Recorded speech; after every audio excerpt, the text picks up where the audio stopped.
Did you know your browser is spying on you in a very useful way? Yes.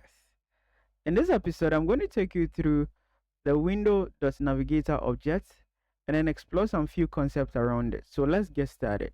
So in the first place, what is the Windows Navigator? So it is actually an inbuilt object that gives you browser metadata like its name, version, device, platform, and even whether you are online or offline. Yeah. So let's get to see the first one where we want to know the browser name and then the version that we are using. So I've actually created a simple project here with an index.html file in there and then script.js. And I've connected the script.js to the index.html like that at the bottom part here, as simple as that. In my HTML body, I have this h1 tag, that is what you are seeing displayed here, and then a paragraph tag with an ID of info. So this is what I'm going to be using to display the various information. So the first thing I want to do is I want to go into my JavaScript and then let's get to determine the browser that we are using, the name and then the version as well.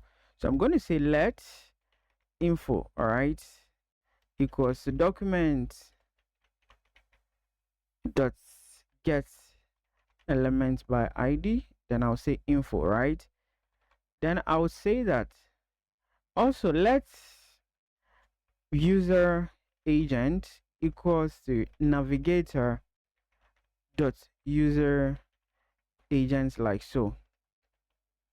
And then I'll say that info dot inner html equals to user agent like so. And then when I save this code,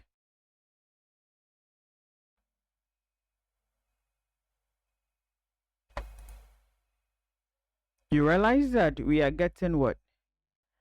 Mozilla stroke 5.0 Windows blah blah blah, the version of what, the browser that we are even using. So I'm actually running on Chrome, and that is what you're actually seeing here. So yes, you use the user agents to determine the browser name and then the version that the user is running on. This can be handy in so many ways. So that is actually the user agent feature on the navigator object. All right, great. So let's also look at